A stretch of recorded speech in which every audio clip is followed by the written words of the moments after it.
Yes, thank you. I'll be presenting the first item of special recognition from the podium, and then if I may suggest that the remaining report can follow at the end of the entire agenda. Absolutely, please. We had coordinated some walk-up music for you as you went down to the podium, but SFGTV said we couldn't do that, so just imagine Coldplay playing as you walk down there.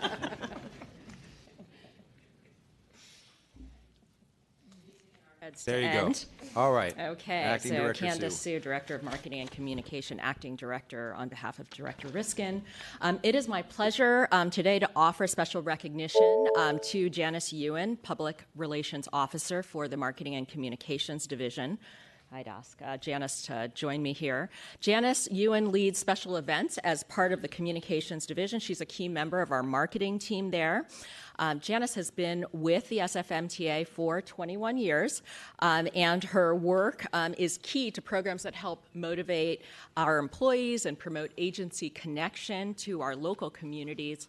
She's a linchpin to organizing events such as the Safe Drivers Award, where we celebrate operators who have been driving safely for 15 years or more, as well as our sponsorships of the Chinese New Year Day and Pride Parades, Cable Car Bell Ringing, and Muni Heritage Weekend.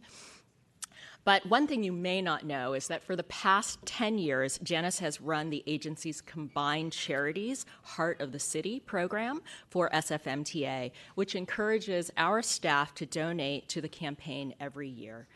And working with our Director of Human Resources, Dawn Ellison, as well as who is our Executive Chair, Janice organizes our captains and our coordinators to take an each one, ask one approach to fundraising.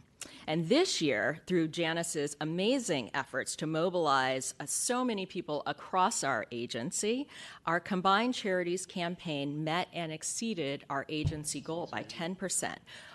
The campaign raised $142,000, it's even bigger, $156,000 in pledges from SFMTA staff across the agency, which is a 15% increase over the 2017 campaign. And though a lot of the thanks goes to the coordinators and captains who actually did a lot of the outreach, it's Janice who really pulls it all together. I've worked with Janice for 6 years, and she is a great contributor to the SFMTA family. She's incredibly effective at getting colleagues engaged and involved and helping to make our agency a better, outstanding place to work. And I'm very pleased to offer you, Janice, this award. Thank you.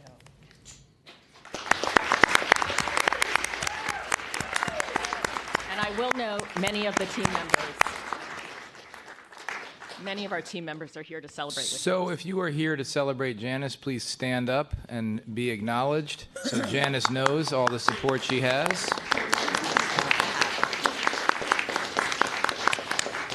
And Janice, one rule of public speaking is when you get a standing ovation, you sit down. But we're going to break that rule and allow you to speak. Please, So congratulations. I'll speak very quickly. Thank you for this recognition. When Dawn Ellison, the executive team chair of our agency's campaign, announced our goal to raise $142,000 for Combined Charities, I have to say I was nervous. I would like to acknowledge the volunteers, the campaign captains who fundraised in the divisions, the satellite offices, and at One South. They brought their hearts, hands, and minds to this project. We learned a lot during this campaign. We learned an entirely new data entry system for inputting pledges. We learned that learning curves are hard. We developed new activities and collaborated with other work groups to engage our colleagues, and we learned that pork buns and lumpia sell really well. We also learned that our colleagues will buy handcrafted jewelry and pizza, but not necessarily simultaneously, and that Friday afternoons are a great way to have popcorn and have fun. We learned and affirmed that we as an agency can do amazing things when we work together. And with a little faith and a lot of hard work, we were able to exceed our goal and help support hundreds of nonprofit organizations for those in need. So it's been a blessing for me to serve alongside with all of the captains and all of those who pledged. We know that people only give when they are asked, and so I'm thankful for those who said yes. And again, will those of you in communications please stand up, and as those who are associated with the project, please stand up because you did all this work too. Thank you. Thank you. Well, Janice, thank you very much. We have a lot of challenges as an agency, but clearly us coming together is part of it, and you're part of the fabric of this agency. So congratulations on behalf of the board and the city for this award, and thank you for your service. Imagine the Coldplay going as Candace comes back to her seat. That'll conclude the musical portion of our performance today. Well done. So would we like to continue with the report? Yes, please. Okay. The update on Vision Zero, I believe, is next. Yes, if Tom Mcguire would like to provide the report on Vision Zero.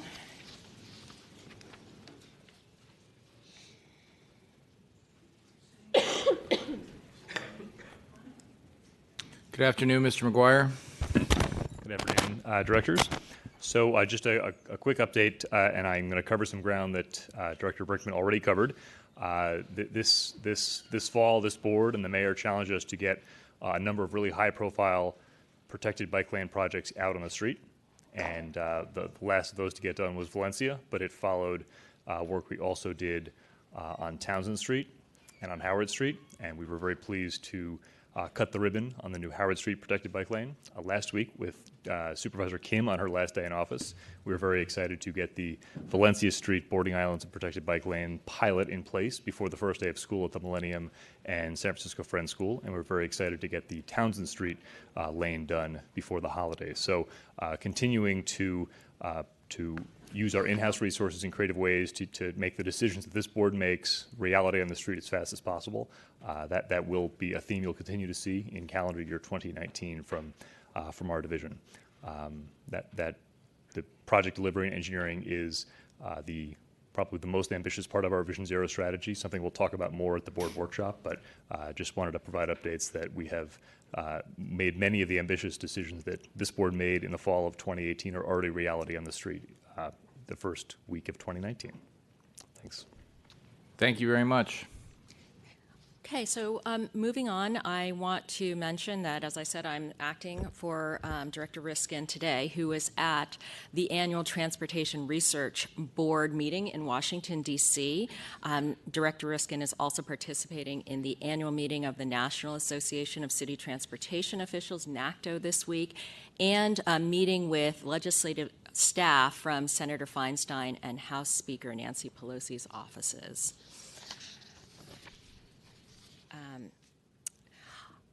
I'll continue on. I'm sad to report that last night, as some of you directors, you may be aware, last night at approximately 9:35 p.m., we had a very unfortunate incident occur in the subway at Van Ness Station. San Francisco Police Department is currently investigating the incident, but based on preliminary information, it appears a woman entered the station, climbed over the railing at the mezzanine area above the trackway, and fell on to the outbound track. There were no trains present at the time of the fall, and all the trains were held outside the station afterwards.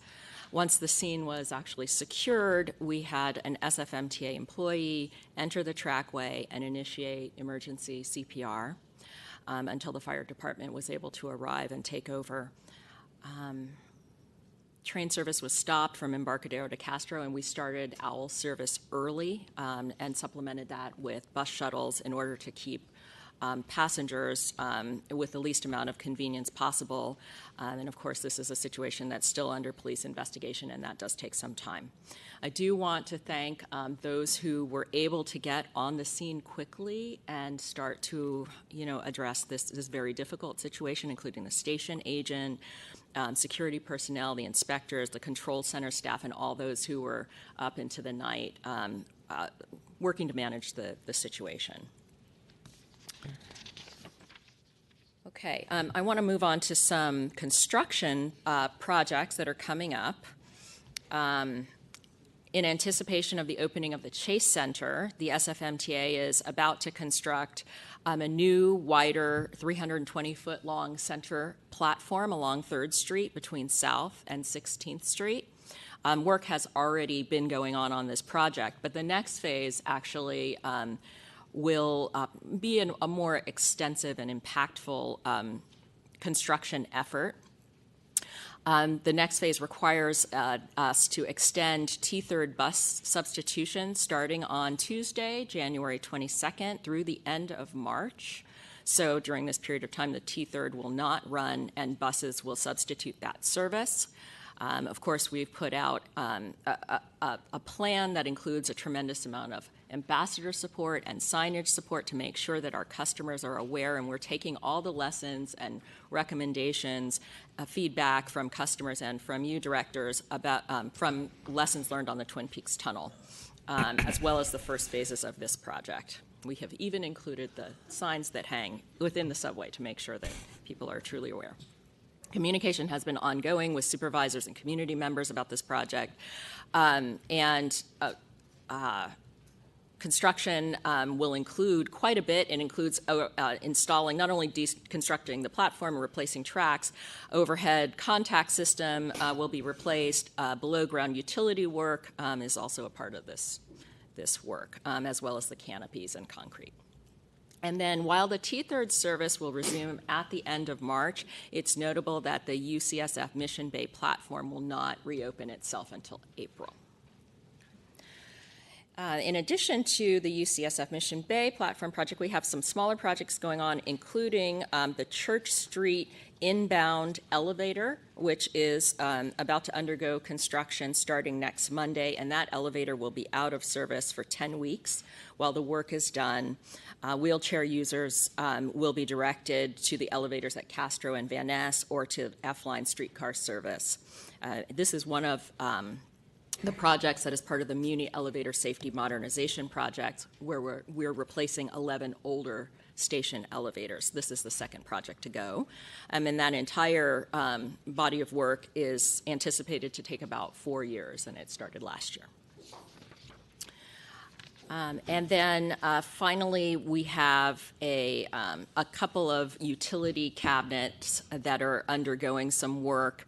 I mention this because it does require trenching and around the Church Street, Market and DuBose area, where we're installing underground electrical equipment that will help essentially reduce the power outages and shutdowns that can occur for the J Church and Judah lines. So hopefully this work will help make sure that that service is more reliable and less prone to electrical shortages. And that concludes my report.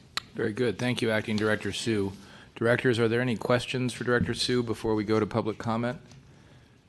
Okay, seeing none, I have a few, if I may ask. On the Van Ness incident, thank you for the report and the speed of the report, getting it to us that quickly. 2 questions.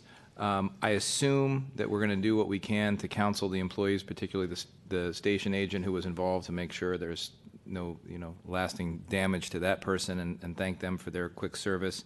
And also, I assume we're going to look at the barrier and revisit whether the barrier needs to be changed and what safety upgrades need to be made to the station. Are those both correct?